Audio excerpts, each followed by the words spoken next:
Hi, Chris. How you going? Hello? Hello. How are you? Good. I'm good. We'll get straight into this interview, mate.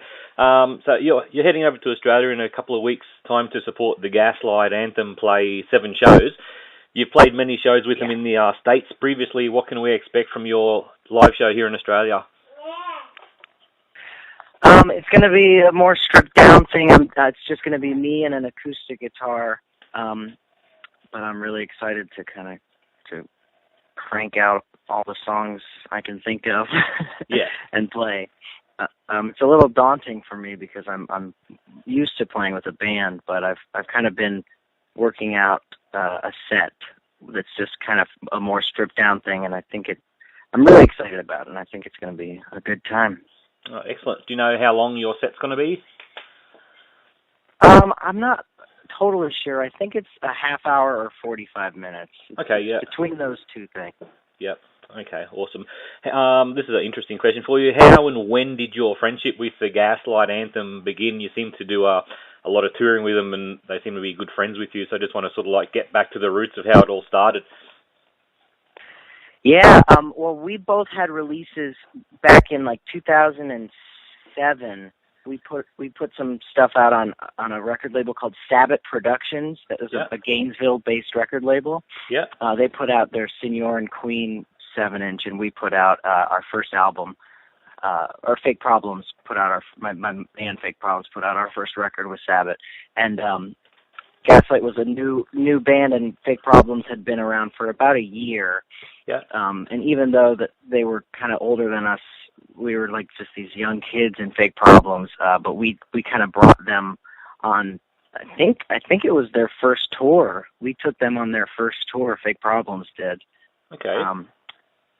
And so we did that. You know, it was like a bunch of basement shows, really. So it's really so cool and inspiring every time I get the chance to play shows or see Gaslight play a show, because I can watch them play the same songs that I watch them play in like a basement, like every night for a month on end, and watch them play in these, you know, for thousands and thousands of people. It's crazy.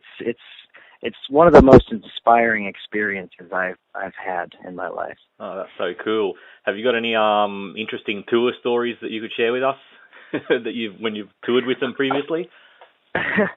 I do. I remember specifically that, well, yeah, on the first tour we didn't really know each other that well. We were kind of getting to know each other. And one time we you know, in the van, the Fake Problems van, we would kind of pee in bottles instead of stopping to pee. Yeah. And one time a bottle of pee like fell out of the van, like when we were parked at a venue, and Sean, the drummer for Fake Problems, he like stomped on the bottle of pee, and it exploded all over Alex Levine. And it was like we didn't like know each other that well. And Alex is like a big guy. He's not. I mean, he's the nicest guy in the world, but he can turn on an intimidating look if he wants to.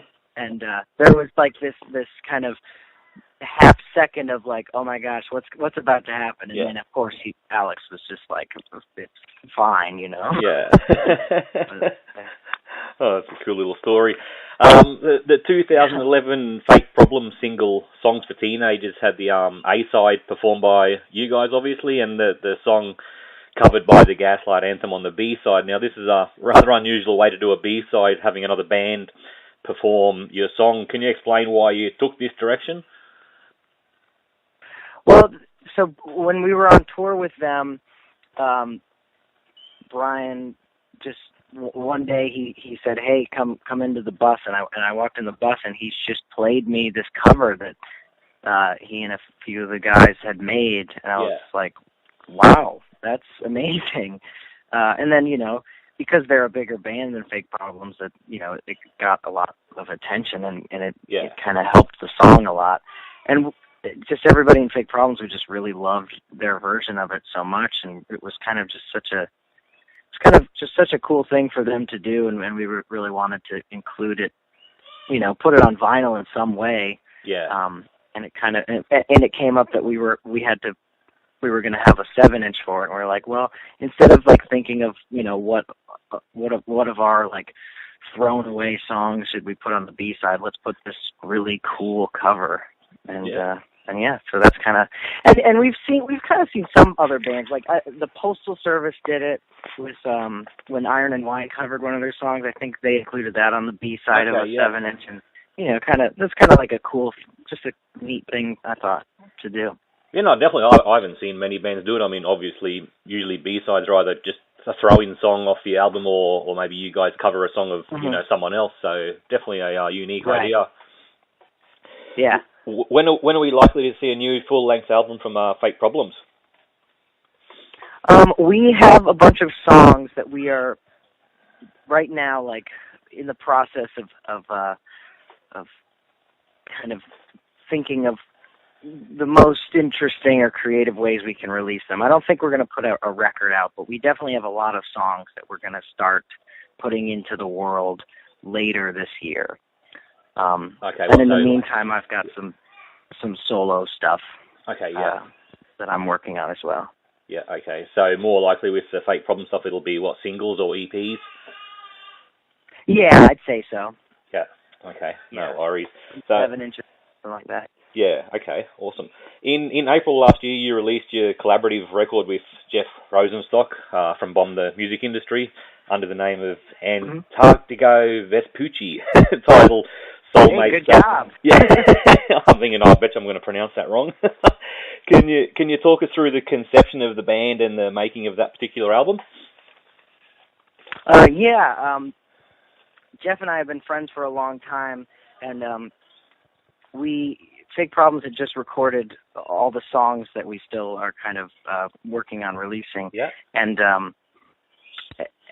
it was at the beginning of last year, and I could kind of tell that Fake Problems wasn't gonna be doing much in 2014.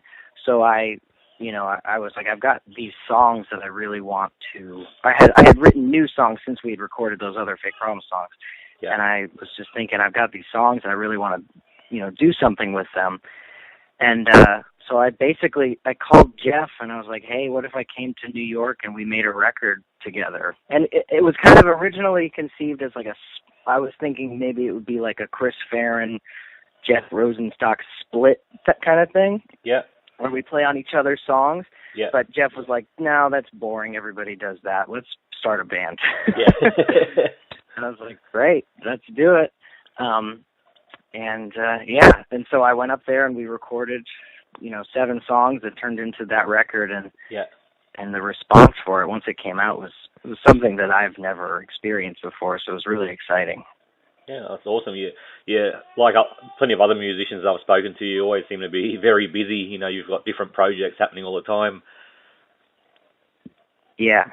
Oh yeah, it's just important to stay busy. I mean, when I'm at home, there's not really many opportunities for me to. I live in like Naples, Florida, which is not the busiest of cities, and there's not that thriving of an art community. Yeah. So I like to try to, at least stay on tour or go other places and work on projects as much as possible. Yeah. Oh, that's. In December, you just released your first solo record. And I got to say, I love the title, like a gift from God or whatever. Great title. Which is an all-original Christmas album by you and your friends. We also understand that some of the proceeds were going to the charity, the National Alliance on Mental Illness. Could you tell us a little more on why you went for a Christmas album, the process in writing the songs, and why you chose to support the NAMI charity? Oh, absolutely. Well, basically, I kind of always had toyed around with the idea of making a Christmas album, and I had recorded a split with somebody early. This guy named Gray Gordon for No Sleep Records. I recorded a split with him, and one of the songs, it wasn't a Christmas song, but my friend Sean, the guy who played drums and piano on those songs, he was like, this sounds like some sort of Hawaiian Christmas song. And I thought that was so funny and interesting that I, accidentally created something that somebody would think sounded like a Christmas song. And then I started thinking about it more, and I was like, why don't I just make a Christmas record? And you know, at first it was like a Christmas song, and then it was like a Christmas EP, and then I was like, no, just go for it. Just do the whole thing, because I knew I wouldn't be touring so much, so I had time at home to, you know, throw myself into a project.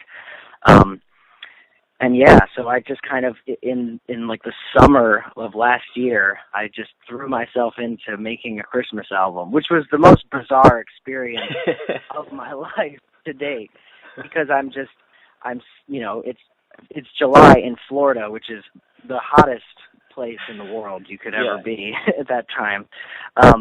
And I, you know, to kind of get myself in the mood, I would like watch Christmas movies like as I went to bed every night, and kind of just immerse myself in like Christmassy things. So it was bizarre. Yeah, very, very bizarre. And with the charity side, the NAMI, what's the story behind that? Oh yeah, I mean, I think, you know, definitely for me, and a lot of my friends, you know, I know a lot of people who deal with kind of, you know, various mental illness, you know, mainly depression. Yeah. And it was just kind of all happening at a time when, you know, not anybody specifically close to me, but there was, you know, just seemed like suicide and stuff was in the news a lot more for some reason to me. Yeah. And it just kind of seemed like something good to kind of get behind. Yeah. Oh, very nice. You know, it's Christmas, so it's kind of like the season of giving. Giving, yeah. That's very true. Yeah. So, just the last question. So, apart from playing 7 shows here in Australia with your good friends, the Gaslight Anthem, what else is on your to-do list while in Australia? You're going to cuddle a koala, pat a kangaroo, perhaps write some Australian-inspired tracks? Yeah, I got to do all of that. Every person I've ever known who has gone to Australia has a picture on their Facebook of them with a koala. Yeah. So I don't know if they're at the airport or what's going on, but I mean, I have to do that, right? So I'm definitely going to do that, and I don't know. I'm hoping to eat some good food and meet some cool people. Oh, definitely all of the above in Australia. So definitely. Thanks for taking the time to chat with us today, Chris. We look forward to catching one of your shows at the end of the month, and all the best. Great. Thank you so much. I really appreciate it.